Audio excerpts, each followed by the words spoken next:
Энэ чимээг сонстоо. Тэд бол нэгэн цагт манай гарагийг эзэгнэж байсан амьтад. Тийм ээ, энэ бол аврах том аимшигт шавжнуудын ирэн үе. Хүн төрлөختөн үүсгэхээс ч өмнө бүр үлэг гөрүүлүүдээс хэдэн зуун сая жилийн өмнөх дэлхий рүү аялцгаая.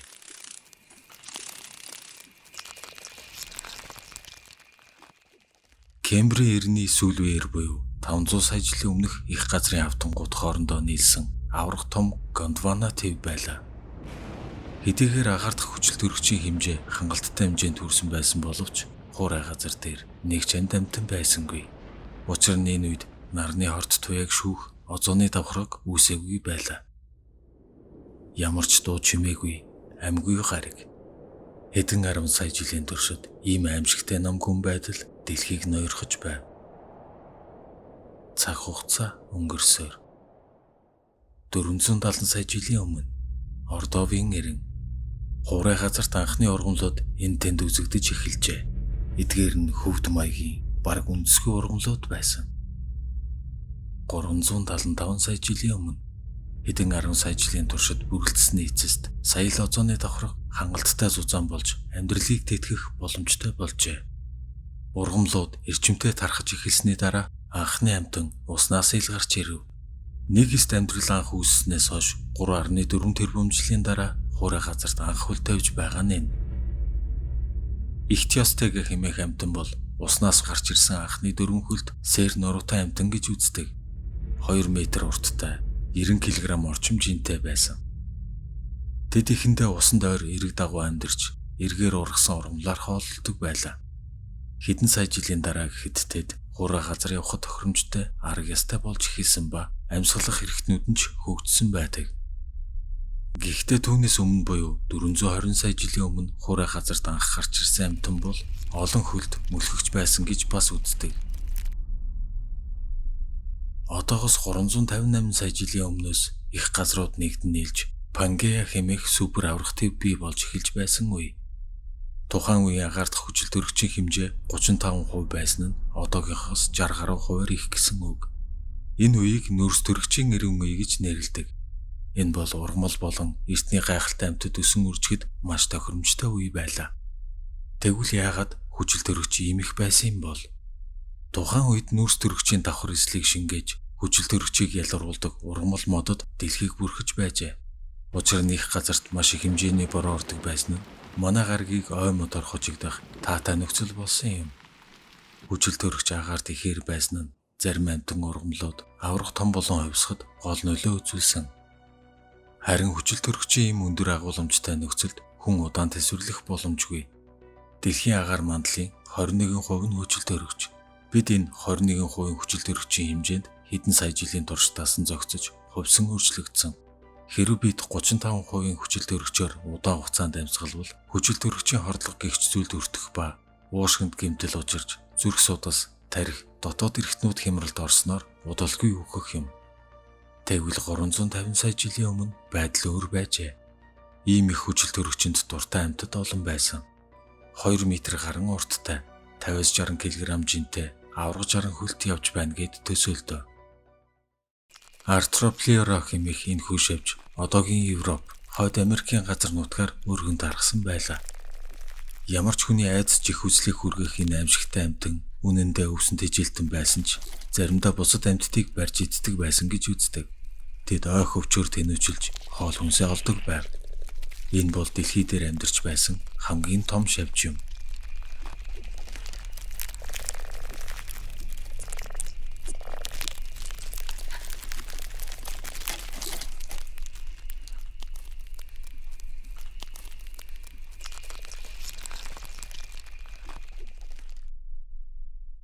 $345 сая жилийн өмнө одоогийн Франц аврах том нисдэг шавж Меганеура далавчаад илгэсэн үедээ 60-70 см хүрдэг байсан ба өнөө хүртэл түүхэнд бүртгэгдсэн хамгийн том хэмжээтэй нисдэг шавж юм.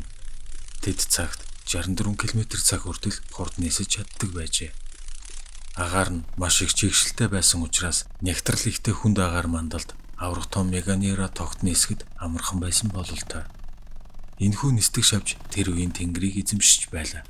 Тэдэнд өрсөлдөгч байсангүй. Учир нь шууд болон нисдэг үлэг гөрүүлүүд үүсэжгүй байсан үе юм. Тиймээс тэд бусад амьтдыг агнаж өөрсдийн үр төлөө өсгөн үржүүлэхэд саад болох зүйл байсангүй. Далавчнууд нь бие биенээсээ хамааралгүй нисэж чаддаг байсан нь тэднийг огцом чиглэлээ өөрчлөн хурд нисэх чадвартай болгожээ. Тэдний ганц дутагдал нь өнөөгийн зарим нисдэг шавж шиг далавчаа хомж чаддаггүй байсан. Тэдний толгой нь биеийн бусад хэсгээс тусдаа хөдөлгөөн хийж чаддаг байсан учраас нисэж байхдаа олзондоо анхаарлаа төвлөрүүлж барьж чаддаг байсан гэж үздэг. Меганерогоос гадна тухайн үед 56-аас 60 см орчим хэмжээтэй мезотерус хэмээх нисдэг шавж агаарт болон намаг балчигтай газруудад дархан амьдарч байжээ. Харин газарт 1.3-аас 2.5 м хэмжээтэй дөрвөн хөлт мөлхөгч амьтад хаасайгүй тархан оршиж байлаа. Эдгээр мөлхөгчд хүчрхэг ирүү болон урт сүлтэй. Энэ сүл нь тэднийг усан цаас хэлэхэд тус болдог байсан бололтой. Тэд бол Меганерогоос гадна бидэнд мэдэгдэж байгаа тухайн үеийн хүчрхэг махчин амьтан байсан юм. Палеозой эртний сүүл үеийн тэнгэр шаргал өнгөтэй байсан гэж үздэг. Учир нь тухайн үеийн агардах хүчил төрөгчийн хэмжээ их, мөн цаг агаар илүү дулаахан байснаас болж үргэлж төмөр гардаг байжээ. Аянга цагийнх юм уу хит халалтын үед төмөр гардаг бөгөөд төмөргүй өдөр гэж бараг байдаггүй байсан гэж хэлж болно.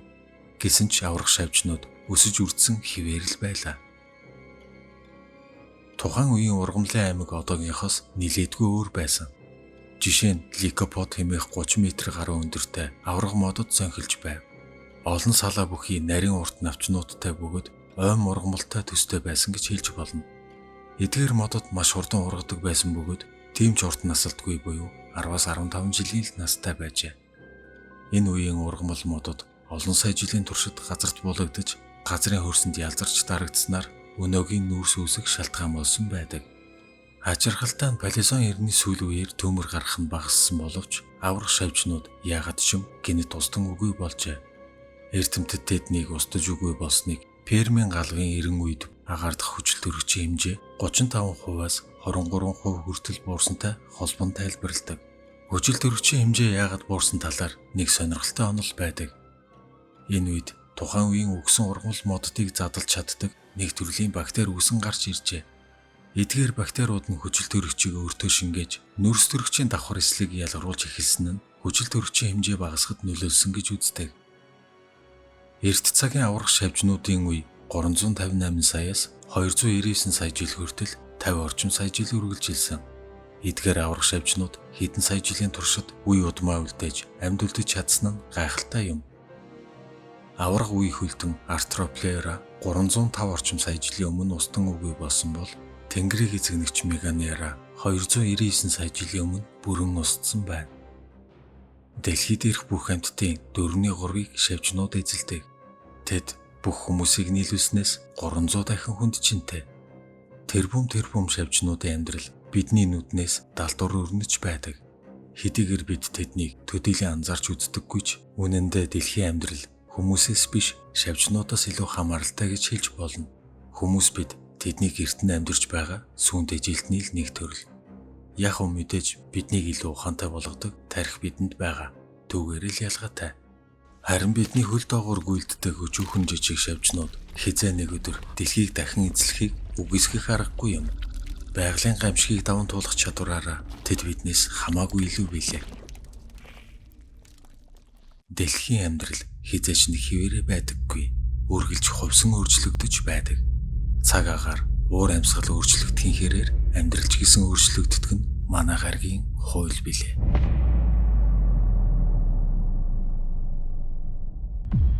Дэлхийн түүхэнд ер бусын хачирхалтай амьтад олон байсан. Ялангуяа цаг хугацааны эхэнд дэлхийг ямар амьтад ноёрхож байсан бол бид үлэг гөрүүлүүдээс өмнөх үе рүү цаг хугацааны аялал хийх болно. Палеозойн эртний сүүл үе, Пермийн галав. Үлэг гөрүүлүүдээс өмнөх үеийн Палеозойн эрен түүн дотроо чулуун нүүрс болон Пермийн галвын сүүл үеийг хамардаг. Дэлхий дээр Лавразия болон Гондвана твүүд нэгдэн нийлж супер аврах төв Пангеаг үүсгэж байсан үе. Хуурай газар дээр тэмж олон төрлийн амьтад байсангүй. Гэхдээ зарим төрлийн амьтад нэлээдгүй том хэмжээтэй болжээ. Хүчил төрөгчийн хэмжээ одоогийнхоос их байсан нь тэдний булчинд илүү хүчил төрөгч авах боломжтой болгосноос гадна өндөг болон үр хөврөлийн хөгжилд илүү сайнаар нөлөөлсөн гэж үздэг. Пангеа төв чиглэг дулаан уур амьсгалтай байсан хэдий ч Пермийн галвын сүүл үеэр цаг агаар илүү халуун, хуурай болж эхэлсэн. Бороо орхон багасч, цөлжилт нэмэгдэж байсан учраас тухайн үеийн амьтад үүнд дасан зохицох шаардлагатай болов. Хоёр нутагтнууд ийм халууныг тэсвэрлэх чадваргүй тул олноороо өхөж байлаа. Амьтад гол нуур, намаг орчмыг бараад амьдрах болсон. Харин энэ үед хэвлэр явагчид хуурай нөхцөлд илүү сайн дасан зохицож байжээ. Тэр үеийн хуурай газрын бүх амьтдын 50 гаруй хувийг хэвлэр явагчид эзэлж байсан учраас тэд дэлхийд даяар тархаж эхлэв. Ихэнх үедээ тэд орчин үеийн гөрвөр шиг жижиг хэмжээтэй байсан бөгөөд ихэвчлэн үе хөлдөн болон өд хорхоогоор хоололдог байлаа. Цаг хугацаа өнгөрөх тусам тэдний бие томорч бусад жижиг хэмжээний амьтдыг агнадаг болов. Ихэнх махчин амьтдын адилаар хүчрхэг ирүү хурд шүдтэй болж хувьсаж эхэлсэн. 290 сая жилийн өмнө 4 метр урттай 250 орчим килограмм жинтэй энэ амьтныг Димитродон гэдэг зузаан арьстай, нуруу хэсэгтэй босоо байрлалтай ясархаг том далбаатай. Үүнийг өнгөлөн далдлах, бие хамгаалах, усан цэлэхэд ашигладаг байсан. Мөн үржлийн үедээ тод өнгөтэй далбаагаараа эвцэлд орох хосынхаа анхаарлыг татдаг байсан бололтой. Үүнээс гадна Димитродонууд хүйтэн цустай амьтан байсан тул өдрийн цагаар нарны гэрлийг хөрөмтлүүлж, харин шөнөдөө биеийн температураа хадгалахад энэ далбаан чухал үүрэг гүйцэтгэдэг байсан гэж үздэг. Тэд 25 км/цаг орчим хурдалж чаддаг байлаа. Димитродонууд 295-аас 272 сая жилийн өмнө амьдарч байв. Тэр бол Пермийн галвын хамгийн хүчрхэг махчин амьтдын нэг. Трематопиз. Тэд бол 80 орчим сантиметр урттай харьцангуй жижиг биетэй хоёр нутагтан махчин амьтан юм. Хэдийгээр маш удаан хөдөлгөөнтэй амьтан байсан ч нэгэнд барьсан ангаа бараг тавьж явуулахааргүй хурд шүдтэй байжээ. Тэд нэлээдгүй удаан хөдөлгөөнтэй байсан учраас Димитродонуудын хоол болох нь их байсан. 265 сая жилийн өмнө Горгонопсия хатуу ширүүн хуурай уур амьсгалд хоол хүнс ховор байсан учраас амьтад цаг үргэлжил хоол хүнс хаан тэнүүжилдэг байв. 3 метр урттай Горгонопсия хэмээх энэхүү амьтан бол хөхтөн амьтдын эртний өвөг, бүлийн цуст амьтан байсан тул биед улаацуулах шаардлага байсангүй. Магадгүй бүх бие нь үсээр бүрхэгдсэн ч байсан байж магад. Урагш сунсан, хүчрхэг ирүүтэй, хорт шүдтэн дээр харьцангуй сайн хөгжсөн тархитай байсан бололтой. Тийм болохоор хөдөлгөөний зохицуулалт сайтай байсан. Тэд өөрөөсөө ч том амьтан руу дайрахаас ч айдаггүй байсан бөгөөд 4 метр урттай Периосаур хэмээх амьтныг чагнадаг байсан гэж үзжээ. Эдгээр амьтад урдаа 15 см урттай 2 саяатай, 50 км/цаг хүртэл хурдлах чадвартай энэ амьтан тухайн үеийн хамгийн аюултай махчин байжээ. Скутосаурус. Пермийн галвын сүүлээр буюу 264-өөс 252 сая жилийн өмнө хуурай газрын энэ амьтан 2.5-аас 3 метр урттай, 1 тонн гаруй жинтэй өгсөнд хичээлтэн байжээ. Үлэг гөрвлүүдээс өмнө амьдарч байсан хуурай газрын хамгийн том биетэй амьтдын нэг. Бамбай гөрвөл гэж нэрлэдэг энэ амьтан лагс биетэй, удаан хөдөлгөөнтэй. Гэхдээ энэ сул талаа өөрийнхөө булчинлаг бие, зузаан хатуу арьс, гавлын хэсгийн ясархаг бүрхүүл бүхий хуйгаараа хамгаалдаг. Ялангуяа хүзүү хэсэг нь илүү булчинлаг, хүчрхэг учраас араатны давталгооноос өөрийгөө хамгаалахад зохилджээ. Тэд яг л үхэр шиг олноороо нийлж бэлчээрэлдэг байсан бөгөөд аюул занал хийсэн үед яг л хэрс, эсвэл заан шиг төрөмгийн авир гаргадаг байсан бололтой. Скутозаврыг одоогийн яст мэлхийнүүдийн хоолын удам гэж үздэг. Эстеменосучус. Грек хэлээр титэмтэй матар гэдэг нэртэй энэ амьтан 267 сая жилийн өмнө амьдарч байлаа. Нас биед хүрсэн нь 3 метр урттай 230 орчим килограмм байсан.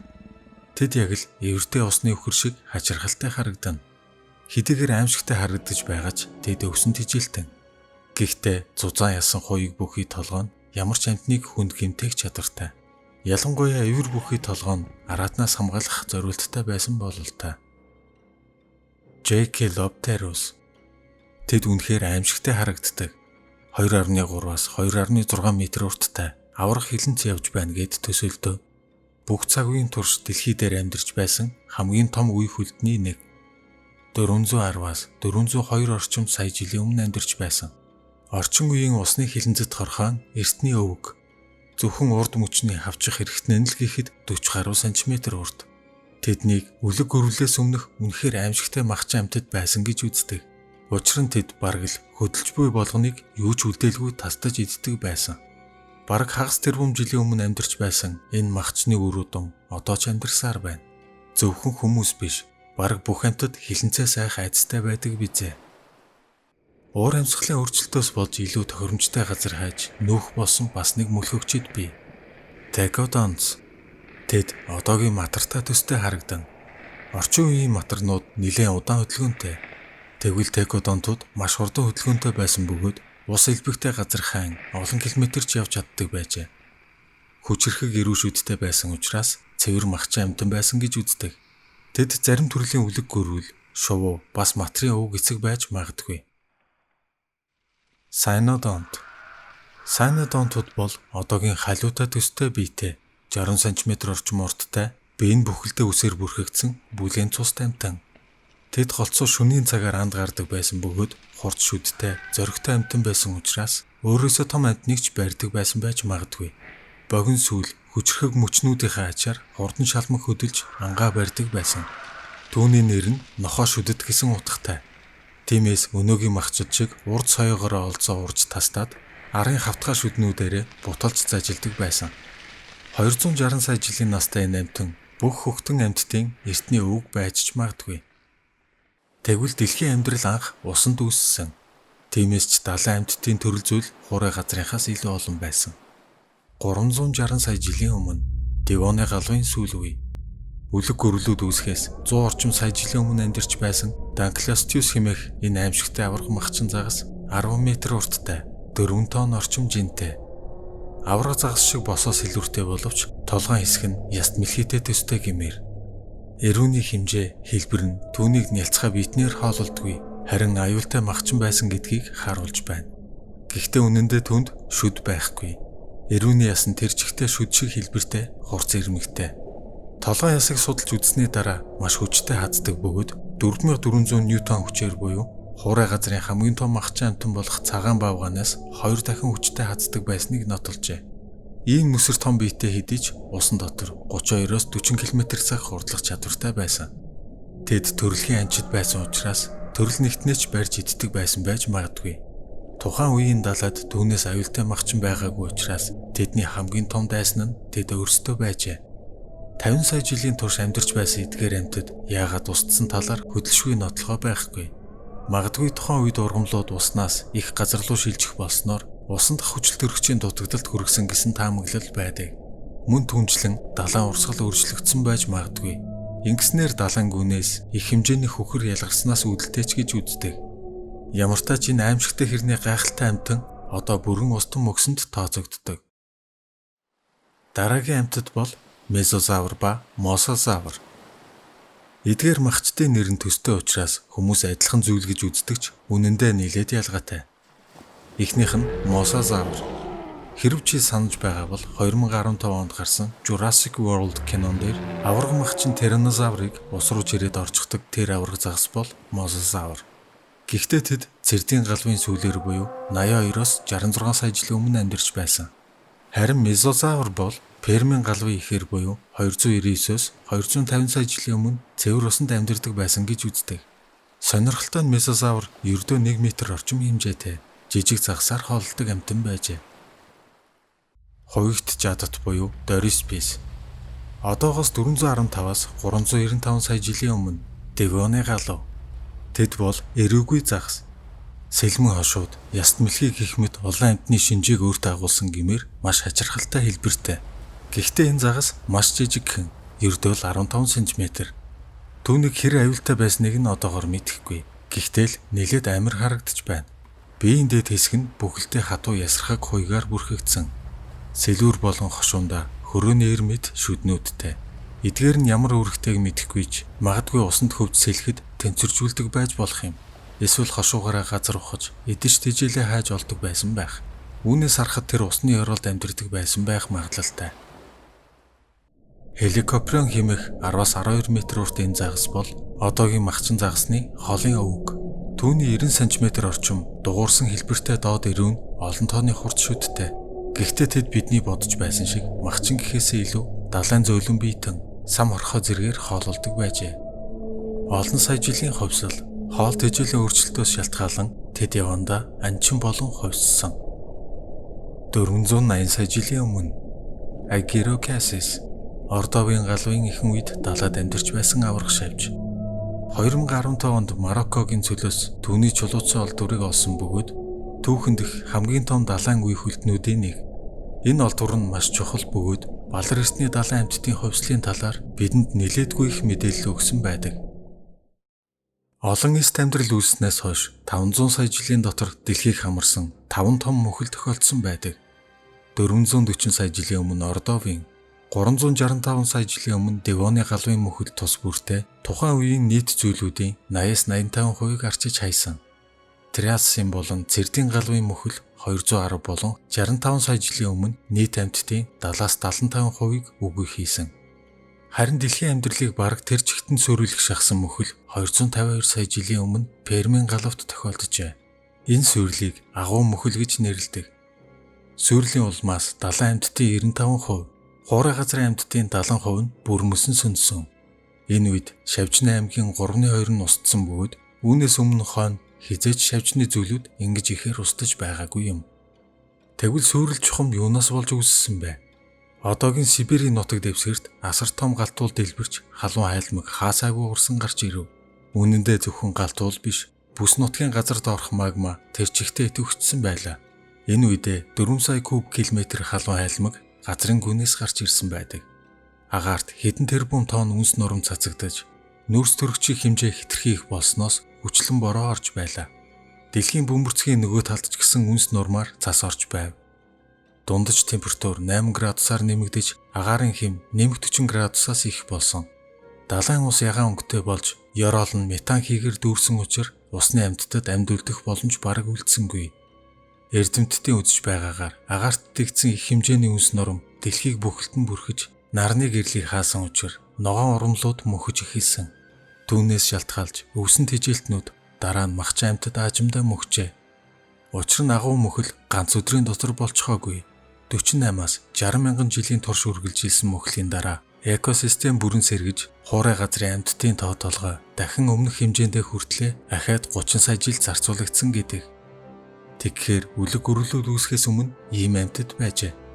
Гэхдээ дээр дурдсан амьтад бол зөвхөн тухайн үеийн хэдхэн төлөөлөл бидэнд олдсон чулуучсан олдвруудаас л хийсэн дүгнэлт. Гэтэл бидний мэдэхгүй хэдэн зуун, хэдэн мянган төрөл зүйлийн амьтад тэр үед байсан нь тодорхой. Энэ үеийн амьтад өндгөлдөг, эсвэл амьд зулцах гаргадаг байсан эсэх талаар баталгаатай нотлохоо байхгүй. Магадгүй аль алийг нь гаргадаг зүйлүүд зэрэг үүссэн байх. Ер нь эрт цагийн амьдралыг олж илрүүлээд тухайн үеийн амьтдыг юу иддэг, хэрхэн амьдардаг байсан, үстэй эсвэл өдтэй байсан эсхийг олж мэдэх нь маш хэцүү. Тэрч бүх хил эрэгчин эсвэл эмэгчин байсан эсэх нь археологийн олдвроор батлагдах нь ховор. Учир нь амьд организм өгсөний дараа 99.9% нь бараг юу ч үлдэлгүй задарч алга болдог. Дээрээс нь олон зуун сая жилийн турш хадгалагдах байгаль цаг уурын нөхцөл тэр бүр таарахгүй. Жишээ нь үлэг гөрөлүүдийн үед амьдарч байсан 10,000 амьтнаас ганцхан л чулуучсан олдвор олддог гэж үздэг. Хэрв тэгж бодвол хэдэн сая жилийн дараа дэлхийн 8 тэрбум хүнээс 8 хүний л яс олдох нь. Гэхдээ эдгээр 8 хүн бүднээр олдох магадлал маш бага. Ер нь дэлхий дээр амьдарч байсан нийт амьтдын зүйлийн 99.9% нь одоо байхгүй. Эдгээр том мөхлүүдээс гадна цар хүрээгээр арай бага мөхлүүд хэдэн арваараа тохиолдсон байдаг. Гэхдээ мөхл нь нэг талаараа аимшигтайч, нөгөө талаар шинэ төрөл зүйлүүд, шинэ амьдралыг бий болгодог. Магадгүй энэ бол байгалийнхын дэлхийд тавьдаг шалгуур, эсвэл сайжруулалт. Пермийн галвын амьтад үгүй болсноор 180 гаруй сая жил үргэлжилсэн үлэг гөрөлүүдийн эрнийг эхлүүлэх үе таалга нээгдсэн.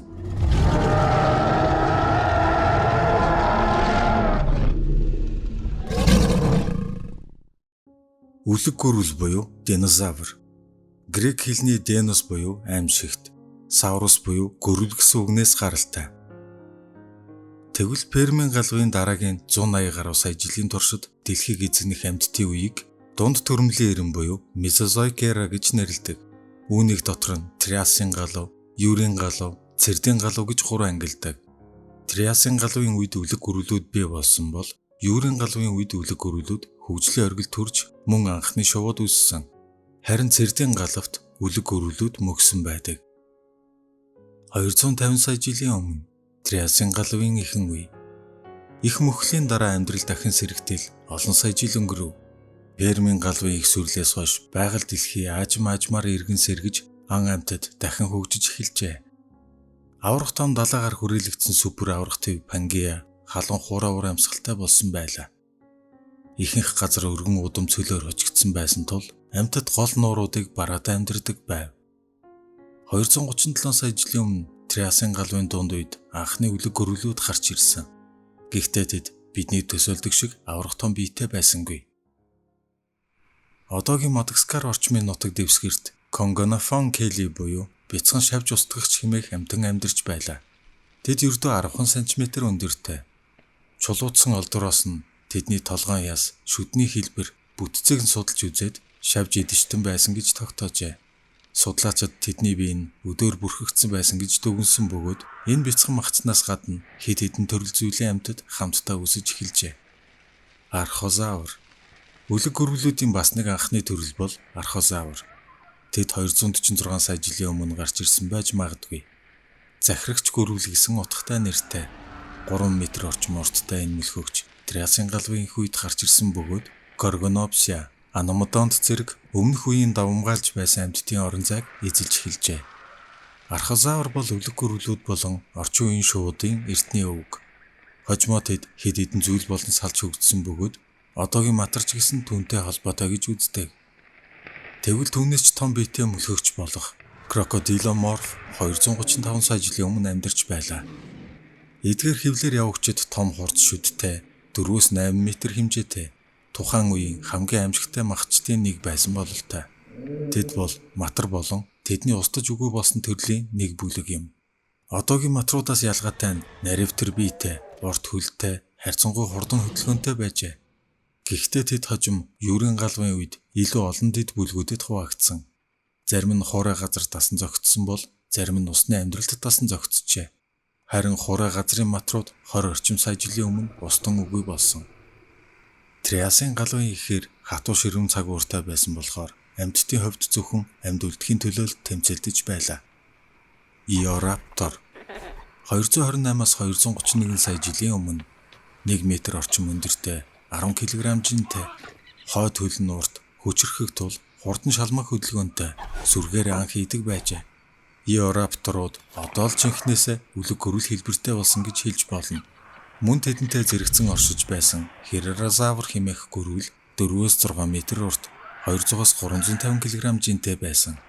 Урд мөчөндөө хурц хумс бүхий 5 хуруутай сарвуутай байсан нь барьсан олзоо тасчин идэхтэн тусалдаг байж. Тэд Иорапторуудыг бодвол илүү сайн хөгжсөн зүйл байсан. Том гавлын ястай, доод эрүүн сайн хөгжсөн бөгөөд илүү олон хурц шүдтэй болжээ. Эдгээр үлэг гөрвлүүд махчин амьтад байсан бөгөөд арцаг шүдний ясны хэлбэрээр нь тэднийг хожмын шувууд болон үлэг гөрвлүүд гэж хоёр хувааж үзсэн. Иорапторуудаас шууд үүссэн бол Херерозаврууд мөлхөгчд болон хувьсжээ. Сторикозавр. Сторикозавр бол өөр нэг үлэг гөрвлийн эртний төрөл. 2 м урттай, том гавлын ястай, 30 орчим кг жинтэй байсан. Урд хойд мөчөндөө 5 хуруу бүхий хурц хумстай сарвуутай. Хоёр хөл дээр явдаг учраас хойд мөчнүүд нь илүү сайн хөгжсөн. Махчин төрлийн амьтад илүү хүчрхэг ирүү, харьцангуй том гавлын ястай байдаг. Ер нь ихэнх махчин үлэг гөрвлүүд хоёр хөл дээр явдаг болон хувьссан. Учир нь хоёр хөл дээр алхдаг болсноор илүү хурдангүй их, ан олзоо илүү холоос харах давуу талтай байсан. Сонирхолтой нь эдгээр амьтдын хөлийн мөр болон гიშгэлт нь одоогийн шуудын мөртэй бараг адилхан байсныг олж тогтоосон. Хэдийгээр анхны үлэг гөрвлүүд харьцангуй жижиг биетэй байсан боловч олноороо сөрөглөхөөрээ маш аюултай амьтан болон хувирдаг байсан гэж үздэг. Тэгэхээр тэд бүгдээрээ махчид байсан гэж үү? Ихэнх үедээ тийм байсан байж магадгүй. Учир нь хамгийн анхны үсэн тэжилт үлэг гөрвлийн чулуудсан олдвор 225 сая жилийн өмнөх байдаг. Писанозавр 229 сая жилийн өмнө одоогийн Аргентины нутаг дэвсгэрт амьдарч байсан энэ бяцхан мөлхөгч 2-9 кг жинтэй 1 м урттай. Тэдний шүд нь хоорондоо зайгүй, нягт жиг дургасан байдгаас үзвэл өвсөн тэжилтэн байжээ. Хөнгөн ястай, жижиг биетэй байсан болохоор хурдан шалмах хөдөлгөөнийхөө ачаар араатнуудаас зугтдаг байсан. Плесиозавр урт хүзүүтэй, гурвалжин хэлбэртэй жижиг толгойтой, яст мэлхий шиг өргөн биетэй, 4 хос сэлүүртэй. Эдгээр сэлүүрүүдээ яг л сон шиг зөрүүлэн дэвдэг байсан учраас усан дотор богино зайд огцом эргэлт хийж чаддаг байсан гэж үзсэн. 2.8-аас 3.5 метр урттай, 500 орчим килограмм жинтэй байсан ч цаг хугацааны явцад илүү том биетэй болсон. Дээд доод ирүүндээ 50 орчим хурц шүдтэй бөгөөд жижиг загсаар хооллдог махчин гөрвөл байжээ. Бараг биеийнхээ талтай тэнцхээр урт хүзүүтэй, хүзүүн 76 нугламтай учраас уян налархаа хөдөлгөөн хийж ан амьтныг барихад тохиромжтой байсан. Хожим тэдний богино хүзүүтэй өрнийг төрөл гарч ирсэн байдаг. Тэдний хувьд богино хүзүүтэйч илүү том толгойтой. Ингэснээр илүү том амьтдыг барьж идэх зорилттой болжээ. Тэд өнөөгийн загснууд шиг заламгаагүй учраас усны мандал дээр үе гарч ирэн амьсгалдаг байжээ. Плесиозавруудтай нэгэн үед амьдарч байсан өөр нэгэн усны амьтан бол ихтиозавр. Загсан гөрвөл нэртэй энэ амьтан матар, авраг загас, дельфин зэрэг амьтдын бүх шинжийг өөртөө агуулсан гэмээр хачирхалтай төрхтэй. Тэднийг анх 250 орчим сая жилийн өмнөөс үүссэн гэж үздэг. Ихтиозаврууд авраг том биетэй. Анхандаа гөрвөлтэй илүү төстэй байсан ч олон сая жилийн явцад хөлн сэлүүр болон хувирч загастай илүү төстэй болжээ. Урт нарийнхан хошуутай, маш том нүдтэй байсан учраас далайн гүний харанхуйд сайн хардаг байсан бололтой. Хэд хэдэн төрөл зүйл байснаас зарим нь 60 см урттай байсан бол зарим нь 26 м хүрдэг байж. Хэдийгээр ийм том хэмжээтэй байсан ч 35 км/цаг хурдлах чадвартай байсан.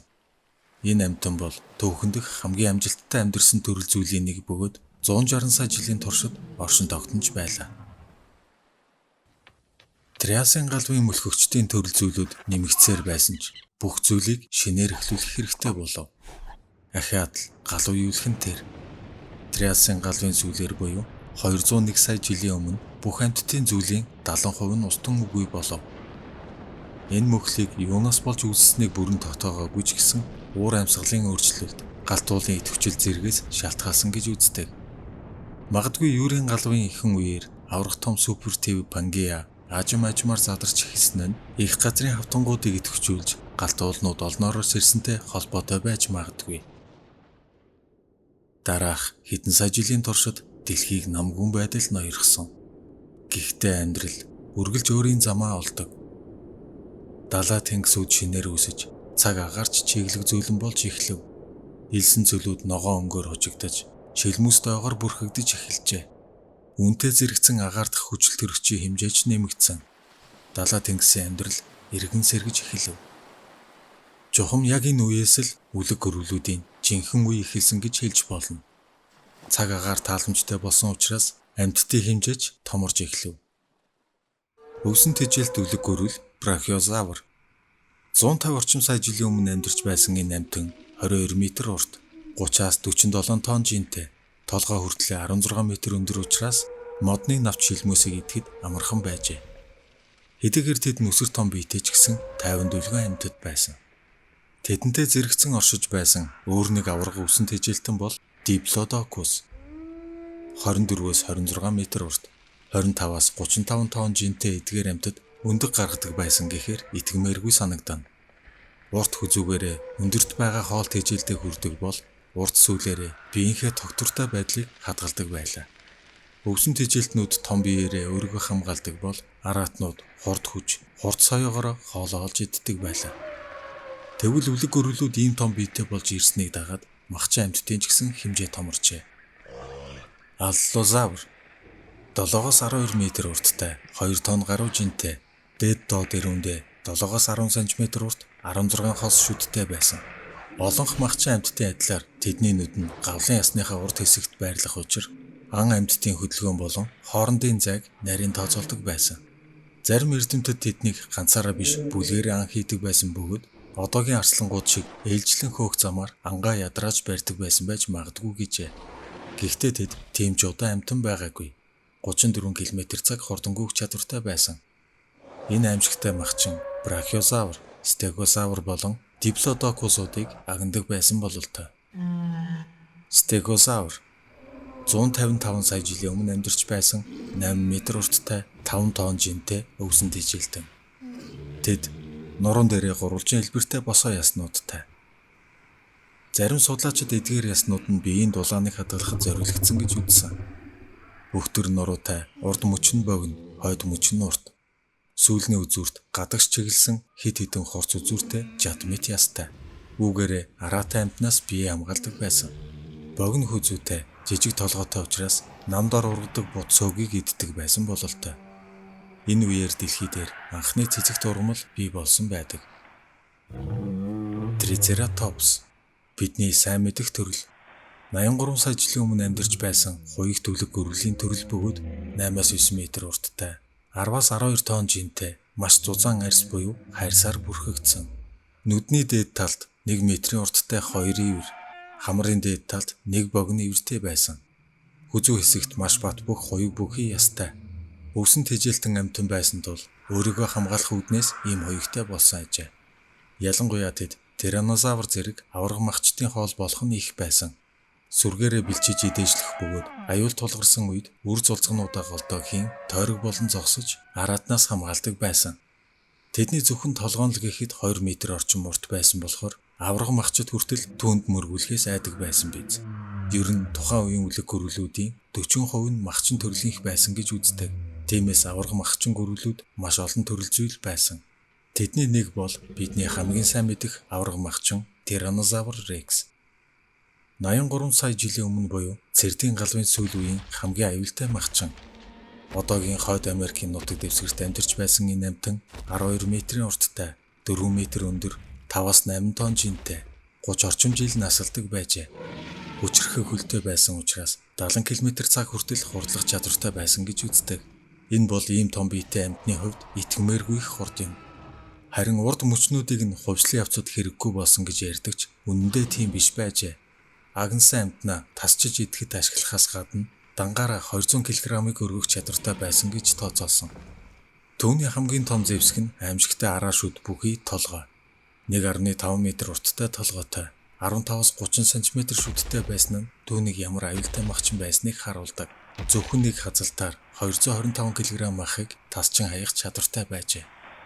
Тэднийг бийдан ан хийхээс гадна сүргэлж ан хийдэг байсан. Бусад махчин үлэг гөрвлүүдээс илүү том тархитай байсан нь түүнийг нэлээдгүй ухаантай амьтан байсан гэж үздэг. Tyrannosaurus-ыг хамгийн алдартай болгосон олдвор 2006 онд Монтана уулнаас олджээ.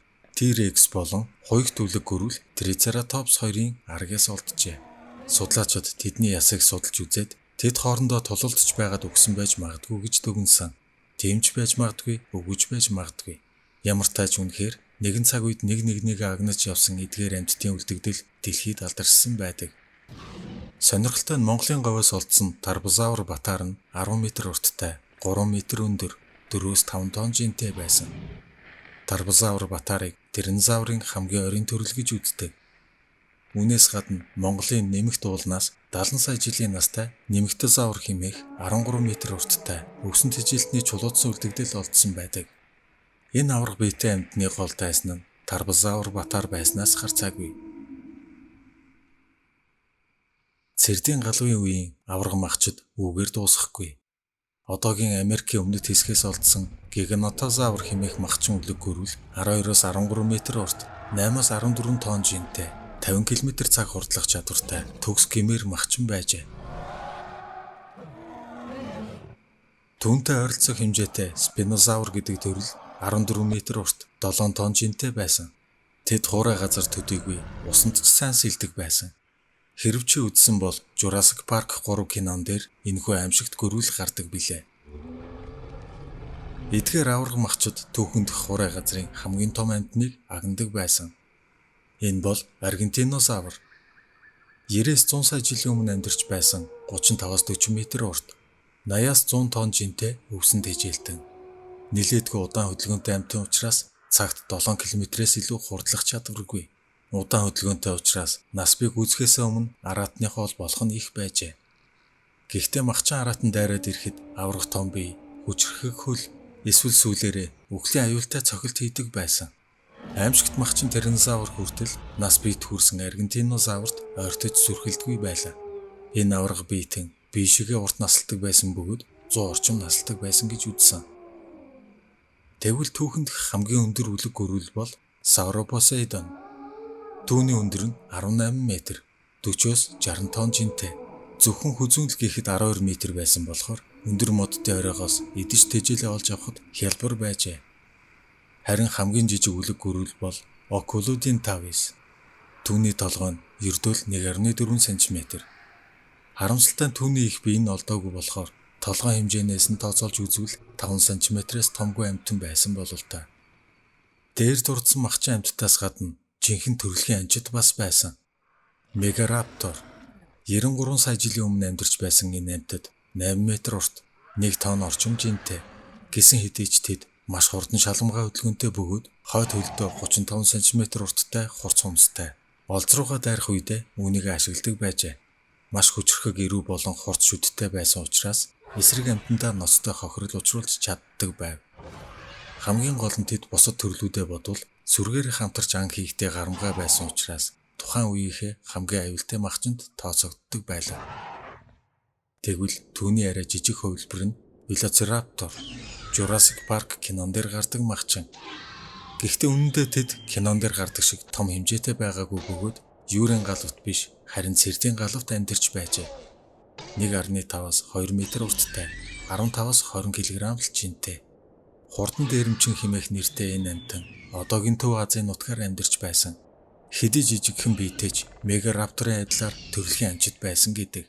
Үнэндээ тэд үлэг гөрөлгийнхээс илүү үсээр хожигдсан ууртай дахиа шиг л харагддаг байсан.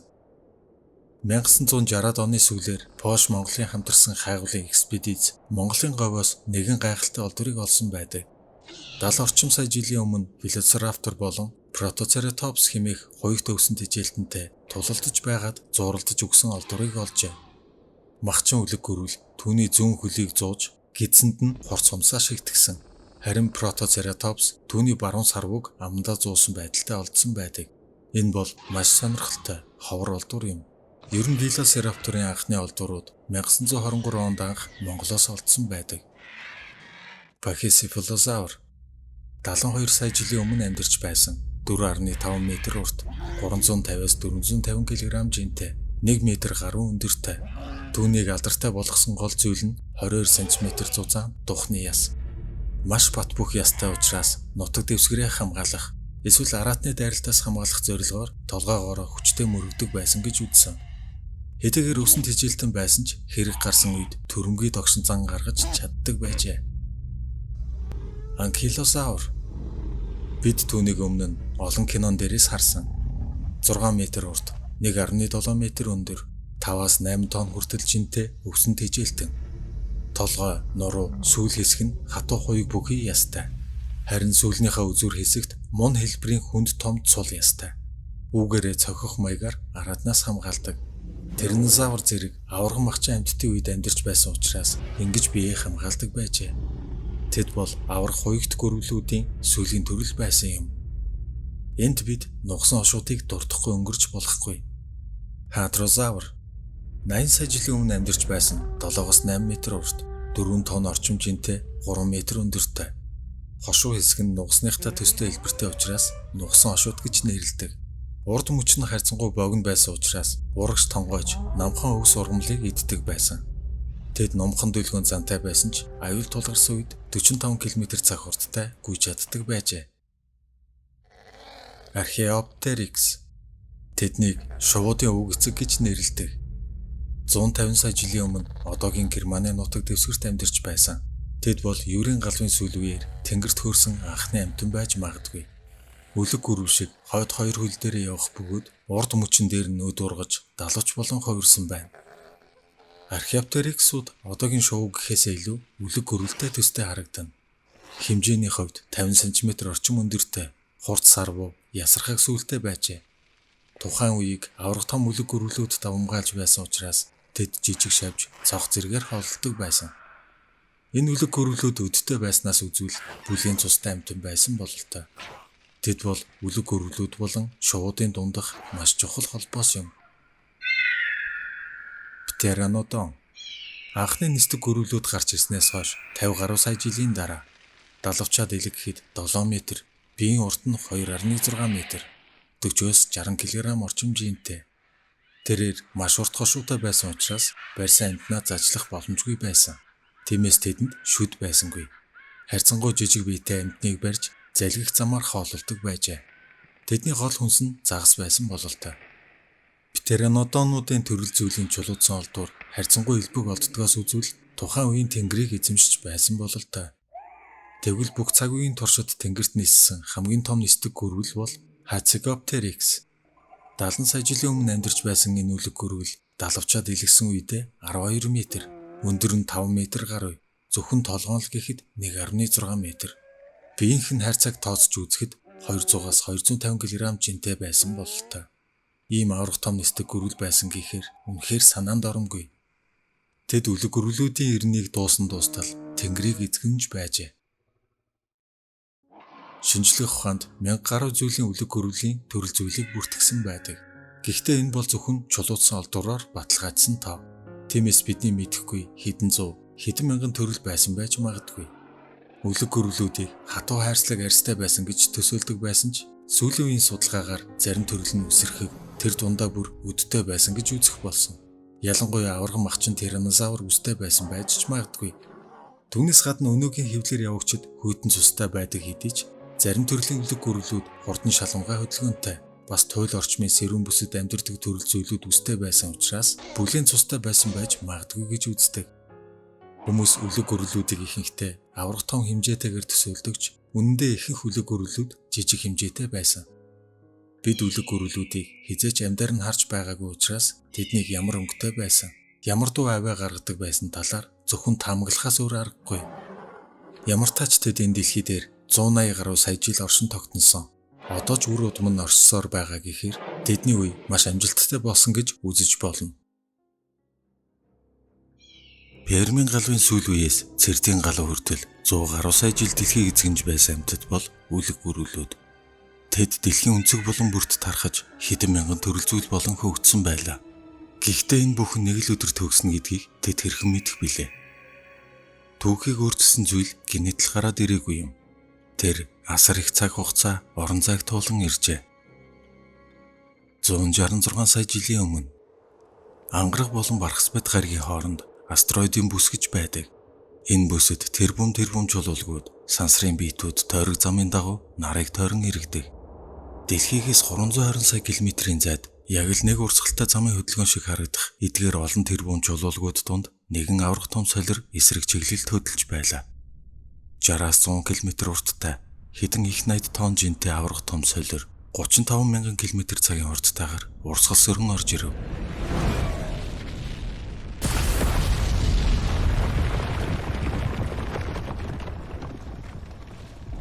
Аимшигтай мөргөлдөөн болж солир мянган хэсэг болон бутгсрөв. Харин үүн дотроос 10 км-с том хэмжээтэй нэг хэсэг нь салж өөр чиглэлд хийсэн одлоо. Энэ солирын хэлтэрхийг өөр хувь тавилан хүлээж байсан. Учир нь тэр галзуу юм шиг хурдтайгаар Нарны аймгийн 3 дахь гаригийг чиглэн хөдөлж эхэлжээ. Түүний бай бол дэлхий. 100 сая жилийн дараа энэ үеэр үлэг гүрвлүүд өөрсдийг нь юу хүлээж байгааг огт мэдэхгүй тайван эдэшилж байлаа. Нисдэг гүрвлүүд тэнгэрийг эзэмж тираннозавр ан авд гарч аврах том брахиозавр үүрэнд хөндөгнүүдээ халамжлана. Цаг агаар уур амьсгал таатай байсан учраас тэдэнд өсөж үржихэд саад болох зүйл байсангүй. Гинтийн зочноос дэлхийг хамгаалж чадах хамгийн сүүлчийн найдвар 380,000 км-ийн цаана оршдог. Энэ бол сар. Сар өмнө нь дэлхийг олон удаа сүрлээс хамгаалж байсан билээ. Түүний нүүрэн дээрх мянган солирын соргинууд үүнийг гэрчлэнэ.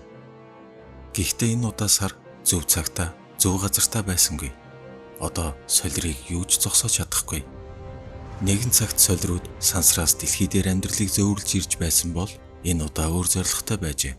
Солирууд амьдралыг бүтээгч, бас сөнөгч сансрын нэгэн хүчрхэг хүчин билээ. 100 сая жил үргэлжилсэн түүний аялал нь удахгүй дуусна. Барьсан олзоо идэж буй ах トゥ тираннозавруудад дээшээ харах зав байсангүй. Тэнгэрийн хаяандах бяцхан шар гэрэл аажмаар тодорсоор 20 м урт, 12 м өндөр алмазаврын сүрэг идэж тэжээлээ хаан бэлчиж байна. 30 тонн жинтэй бие тэжээхийн тулд өдөр бүр 1 тонн өвс урамлыг идэх ёстой. Тэд өргөлж нүүдэлж байдаг учраас үүр засдаггүй. Тиймээс энэ нэмэгчин зам зууртаа өндөглөхөөр шийджээ. Байгалийн шалгалыг давахын тулд тэрээр нэг удаад 5-6 өндөг гаргадаг. Харамсалтай нэгдгээр өндөгнүүд хизээч нас бийт хүрч чадахгүй. Учир нь энэ өглөө бол тэдний сүүлчийн өдөр. Авраг том солир зүгээр нэг унахгүй байжээ. Солир дэлхийн тат хүчний улмаас уламл хурдтай болсоор байлаа. Секундэд 10 км-с илүү хурдтай байсан нь түүний кинетик энергийг ихсгэсэн бөгөөд дэлхийд учруулах хор хохирлыг улам нэмэгдүүлэх юм.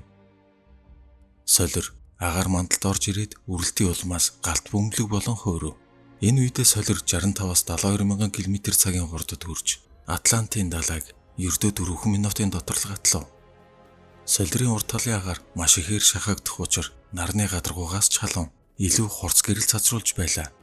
Тэрч бүх хил солирыг газарт унахаас өмнө асар их хүчээр шахагдсан агаар нь түүний доор байсан амьтдыг нүд өрмөгцөөр юужгүй бяцалж орхив. Цаг нь болжээ. Солир Юкатаны хойгийн хойд эргийн ойролцоо Мексикийн болонд 30 хэмийн налуугаар эргийн гүйхэн устай хэсэгт унлаа.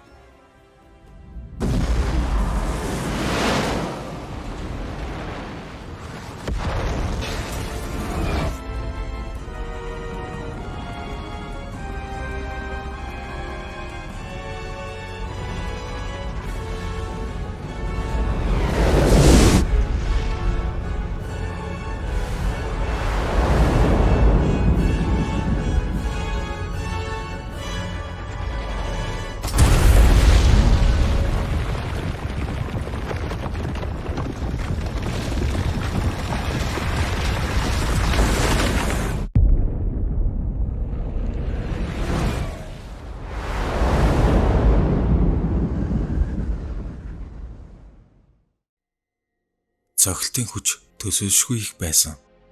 10 тэрбум Хирошимагийн бөмбөгнөөс ч хүчтэй байжээ. Гадаргуу дээр 20 км гүн 200 км өргөнтэй тоогоо үүсгэж агаарт хэдэн тэрбум тонн тоос шороо цацагдав. Энэ бүхэн ердөө 5 секундэд болж өнгөрсөн. Дэлбэрэлтийн улмаас маш хурц гэрэл цацарсан учраас 800 км-ийн зайд байгаа алмозавруудын арьс махыг нэвт харагдуулж, мөргөлтийн улмаас үүссэн халуун нь арьсан дээрх усыг буцалгаж байлаа. Хурц гэрлээс айсан үлэг гөрүүлүүд нүдэ аних боловч энэ нь тус болсонгүй. Цогцлтын долгион зөв бүр тийш дууны хурднаас ч хурдтайгаар тархаж 1500 км-ийн радиус доторх бараг бүх амьтдыг устгасан. Энэ долгион 2000 км-ийн алсад байгаа амьтдын арьсыг намдаар нь хуудатаж агаарч шидэж эхлэв. Дэлбэрэлтийн аимшигтай чанга дуу дэлхийн бүх хэсэгт сонсогдохоор чанга байсан. Цогцлтын улмаас үүссэн энергийн бараг 90 гаруй хувь нь газар чингэсэн тул дэлхийн цөмд маш хүчтэй чичирхийлэл үүссэн учраас 11 баалын хүчтэй газар хөдлөлтийг үүсгэжээ. Төсөөлөд үзтээ хөлд орох газар чинь энэ тэндгүү хагарч төмрийг чайлуулж чадах халуун гал төөнөж 900 км/цагийн хурдтай аимшигт шуурх шуурч байна гэд боддоо. Дэлбэрэлтийн улмаас 15 их 80 тонн чулуулгийг агаар мандалд цадсан бөгөөд зарим чулуулгууд бүр задгаа сансар хүртэл шидэгдэж байжээ. Хэдэн минутын дараа чулуун бороо орж эхэлсэн бөгөөд ийм аимшигт үзэгдлээс үлэг гөрүүлүүд зугатаж чадахгүй. Гэхдээ цогцлтоос хангалттай хол зайд байсан цөөхөн амьтад амьд үлдсэн. Гэвч тэднийг ч гэсэн аз дайрахгүй. Хэсэг хугацааны дараа далайгаас 100 гаруй метрийн өндөртэй аврах том цунами эрэг рүү хуйлран орж ирлээ. Энэ давалгаа одоогийн Америкийн нутаг дэвсгэрийг бүхэлд нь үерт автуулж өмнөд хагас ч гэсэн ихэнх хэсэг нь усанд живлээ. Халуун галд шатлгүй үлдсэн амьтдыг далай усанд живэх хувь заяа хүлээж байжээ. Энэ үед цогцлтын төв зэгээс 15,000 км-ийн зайд буюу дэлхийн нөгөө хэсэгт одоогийн Монголын нутаг дэвсгэрт авраг махчин Тарбозавран хийж явна. Энд одоогоор гамшигын нөлөөлөл мэдрэгдээгүй ч удалгүй цогцлтын долгион болон үнс нурман өвөл бүрхэн авах болно. Дэлхий тэр чигтээ дөргөн жижигэнсэн тул галт уулнууд сэргэж халуун хайлмгаа агаарт цацаж эхлэв. Үнс нуран болон нүрс төрөгчийн давхар хэсэл агаарт тэрбум тонноор цацагдж байлаа. Хэсэг хугацааны дараа энэхүү халуун хайлмгууд галт мөндөр болон буцаж унана. Нисдэг үлэг гөрүүлүүд газар хөдлөлтөөс зугтаж чадсан ч халуун чулуун борооноос зугатаж чадсангүй. Одоо солирын цогцлтын нөлөө зөвхөн бүс нутгийг биш дэлхийг тэр чигт нь хамарчээ. Цогцолтоос нэг цаг хагасын дараа Монголын нутаг дэвсгэрийг халуун үлс бүрхэн авав. Агаарын температур нэмэх 100 градус хүрчээ. 2 цагийн дараа гэхэд дэлхийг бүхэлд нь зузаан тоос шорон үл бүрхэн авсан бөгөөд энэ өтгөн үлс нь ямар ч гэрэл дулааныг нэвтрүүлэхэргүй байлаа. Дэлхий тэр чигтээ халуун там болон хувирчээ. Хэсэг хугацааны дараа температур буурч эхэлсэн ч бүх зүйлс дуусаагүй байлаа. Тэнгэрээс хүчлэлэг бороо орж эхлэв. Энэ бороо хэдэн 7 хоногийн турш орж дэлхий даяараа хордох болно. Хөрс ус бохирдсны улмаас амьд үлдсэн амьтад хорогдсоор. Үнэндээ солирын мөргөлтийн үед бүгд устсан бараг дээр байсан гэлтэй. Учир нь амьд үлдсэн амьтад илүү хэцүү замыг туулсан юм. Хаасаагүй газар хөдөлж, үер давтаж дэлхий тэр чигтээ шатаж байлаа. Эдгээр тарбасаар болон трицератопс зэрэг хэд хэдэн амьтад агууд нуугдаж амьд үлдэж чаджээ. Гэтэл асар хүчтэй шорон шуурга дэлхийн ихэнх хэсгийг хамарч хүчил төрөгчөөр амьсгалахад улам хэцүү болов. Амьтдын уушиг илсээр дүүрч цэвэр усгүйгээс болж харангатаж өгөж байлаа. Ногоон ургамлууд ихэнхэн сүйдсэн учраас өвсөнд хижилт үлэг гөрвлүүдэд хоол хүнс олдохгүй болжээ. Трицератопсын сөрөг өчүүхэнч болтгоо өвс олохын тулд хэдэн 10 км замыг туулна. Махчин амьтад ч гэсэн өсөж өгөхгүй тулд тааралцсан амьтан руугаа дайрахаас өөр аргагүй болж байв. Цогцолтоос хойш 7 хоногийн дараа гэхэд Америк төв болон дэлхийн ихэнх газрууд үгсэн амьтдын сэг зэмээр дүүрсэн байлаа. Гэхдээ амьдрал дуусах хараахан болоогүй. Өндгөн доторх үр хөврлийн амьдрал үргэлжилсээр магадгүй тэд өөрсдийн төрөл зүйлийн үргэлжлэл болж амьд үлдэж магадгүй. Хэд хоногийн дараагаас өтгөн үлс нарны гэрлийг бүрэн хаасны улмаас агаарын температур огцон буурч эхлэв. Дундаж температур хас харун хэмт хүрчээ. Аимшигт явдлыг тэсэж үлдсэн амьтдыг одоо хөлдөж өгөх аюул нөмөрчээ. Цогцолтоос хойш сар гаруй дараа гэхэд цөөн тооны үлэг гөрвлүүд энэ тэнд амьд үлдэж чаджээ. Үнс шороонд булагдсан байсан өндөгнүүдээс шинэ амьдрал гарч ирэв. Гэхдээ хүйтэн цагаагаар өлсөглөн тэдэнд энэ ертөнцийн удаан амьдрах боломж өгөхгүй. Тэд өөрсдийн төрөл зүйлээ аварч үлдэхэд хэтэрхий цөөхүүлээ үлджээ. 160 гаруй сая жил үргэлжилсэн үлэг гөрвлүүдийн хаанчлалыг ганцхан чулуу шийдсэн нь энэ байлаа. Тэнгэрт тогтсон өтгөн тоос шороо хэдэн жилийн турш нарны гэрлийг халахсан билээ. Гэхдээ үлэг гөрвлүүдтэй нэгэн цаг үед даруухан амьдарч байсан өөр нэг амьтдыг шинээрээдүү хүлээж байлаа. Тэд бол бяцхан хөвгтөн амьтад. Аимшигт мөхлийн үед газарт орох нүхэнд хорогдож байсан эдгээр амьтад хожим нь дэлхийг эзэгнэ гэдгийг хэн мэдэх билээ. Тэд маш хурдан үрждэг, гайхалтай дасан зохицох чадвартай байсан нь тэдний давуу тал байсан. Үлэг гөрвлүүдийн эрен төгссөн ч Синозойн эрен эхэлж нарны гэрэл дахин ээж ногоон ургамлууд газрын хөрсөн дээр дахин сэргэж эхлэв. Амьдрал үргэлж өөрийн замаа олдог. Сая жилийн дараа Мексикийн болонд энэ аимшигт үзэгдлээс зөвхөн бүдэгхэн сорвил үлдэнэ. Дэлхий өөрийгөө аажмаар эдгэж байлаа. Гэхдээ амьдрал бүрэн сэрэгтлээ дахин олон сая жилийг зарцуулсан. Нөгөө тэгүр үлэг гөрвлүүд угаасаа мөхөх шатандаа явж байсан бөгөөд солир унснаар тэр үйл явцыг нь түргсгэж өгсөн ч байж магадгүй гэж үздэг. Хэрв дэлхий дээр аврах солир унаагүй бол, хэрв цаг уурын өөрчлөлтүүдийг тэд даваад гарсан бол, өнөөгийн дэлхийн ертөнц ямар байх байсан бол, үлэг гөрвлүүд хөгжлийн шин шатанд гарч бидэнтэй зэрэгцэн амьдрах байсан болов уу? Аль эсвэл биднийг захирч чадах хүчрхэг хөгжилд хүрэх байсан уу? Гэхдээ амьдрал ирээдүйд хэрхэн өөрчлөгдөхийг хэн ч үл мэднэ.